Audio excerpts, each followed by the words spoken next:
Então, como já foi previamente colocado, a nossa metodologia escolhida vai ser a classe Jigsaw. E o nosso plano de aula vai consistir em 3 aulas.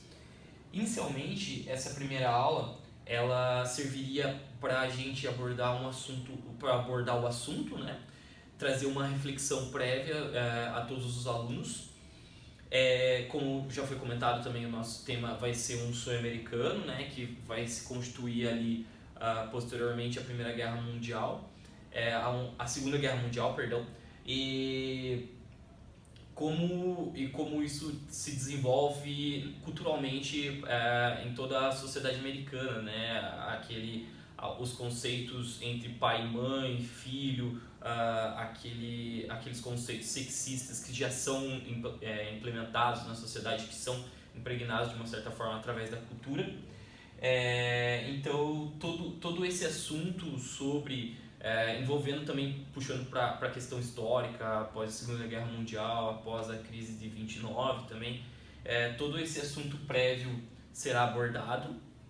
Posteriormente, a gente vai ter a aplicabilidade da metodologia, que seria a divisão dos grupos e toda a aplicabilidade, né, com um líder em cada grupo, esse líder recebendo, esses grupos recebendo uma problemática e posteriormente o líder passeando entre os outros grupos para cruzar essas reflexões com os outros alunos, né? E posteriormente a gente aborda uma reflexão final, seria na terceira aula daí. Essa reflexão final, ela consistiria naquela abordagem mais voltada para Paulo Freire, essa metodologia mais voltada para Paulo Freire, Vygotsky, Piaget, da aproximação e do professor não se colocar como com uma hierarquização e tal, mas o professor se colocar ao ouvinte também dos alunos. Então essa reflexão final abordaria muito mais o que foi discutido em cada grupo, quais as ideias relevantes que a gente pode levar sobre o tema e como isso traz em contraste culturalmente após a Segunda Guerra Mundial, ali mais especificamente nos Estados Unidos da América, né? E a princípio a aplicabilidade da metodologia ocorreria nesses nossos 3 eventos que a gente pensou. Muito obrigado. Então, o nosso plano de aula, ele foi feito com o objetivo basicamente de falar sobre o American Way of Life e falar qual que foi a influência, falar sobre como foi a influência dele na sociedade ocidental. Então, o que a gente escolheu? A gente escolheu uma série que os alunos conhecem bastante, que é muito conhecida pela cultura pop, muito inserida na cultura pop, que é a série Os Simpsons. A série Os Simpsons, ela foi criada pelo Matt Groening, que basicamente utilizou toda a sua vivência crescendo durante o período do auge do American Way of Life para fazer uma crítica exatamente a esse período, colocando elementos em relação à família, em relação a gênero, em relação às relações entre as gerações, entre os sexos, para poder criticar todos os estereótipos que eram construídos naquela época e tudo que era feito a partir de propaganda, a partir de outras séries, como muita gente deve conhecer, por exemplo, A Feiticeira, Papai Tem Razão, entre outras diversas séries que eram exibidas no período do American Way of Life e que mostravam um ideal de uma família norte-americana que era o que as pessoas imaginavam que deveria ser seguido, que era o ideal de mulher, o ideal de homem, o ideal dos filhos e como que todo mundo deveria se comportar.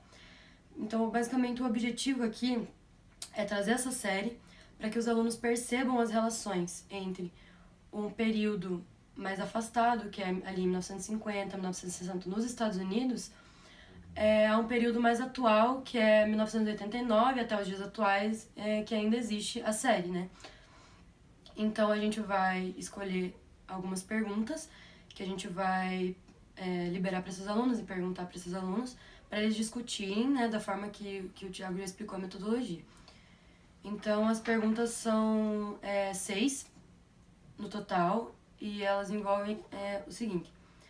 Primeiro, como vocês escreveriam a personagem Marge e o Homer?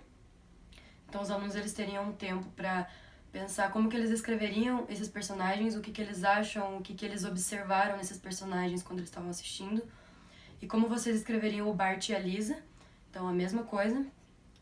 O que se você enxerga de diferente entre as crianças e os pais deles. Como que é a relação entre eles, como que é a relação entre a Marge e o Homer, ou seja, entre marido e mulher na série, entre irmãos, entre os pais com os filhos, enfim. De onde vem esse objeto de crítica? De onde veio a construção de uma família ideal norte-americana? Então isso aí já é baseado um pouco mais no que seria estudado anteriormente e tal, do que eles sabem que é o American Way of Life, como eles entendem que é o American Way of Life, sobre toda a ideia da propaganda que era feita, sobre toda a cultura que envolvia o American Way of Life. A outra pergunta é: o modelo de família tradicional norte-americana e os estereótipos em torno desse modelo ainda são perpetuados nos dias atuais? E essas expectativas de gênero, ou seja, expectativas do que uma mulher deve ser e de que um homem deve ser, e como cada um deve se portar perante a sociedade, existe até os dias atuais? Então, essas duas questões seriam feitas no final para realmente fazer essa ligação, para eles fazerem essa ligação entre uma cultura do passado, uma cultura que surgiu em 1950, 1960 e se perpetuou, e a cultura atual, a cultura que eles vivem atualmente, o dia a dia deles, para eles entenderem o quanto essa cultura e a criação dessa cultura influenciou na vida deles. Mesmo que ela tenha surgido nos Estados Unidos, em um país completamente diferente, ela influenciou a vida deles aqui e a vida deles, a vida dos pais deles, a vida dos avós deles aqui, através de toda a propagação e toda a propaganda que eles fizeram.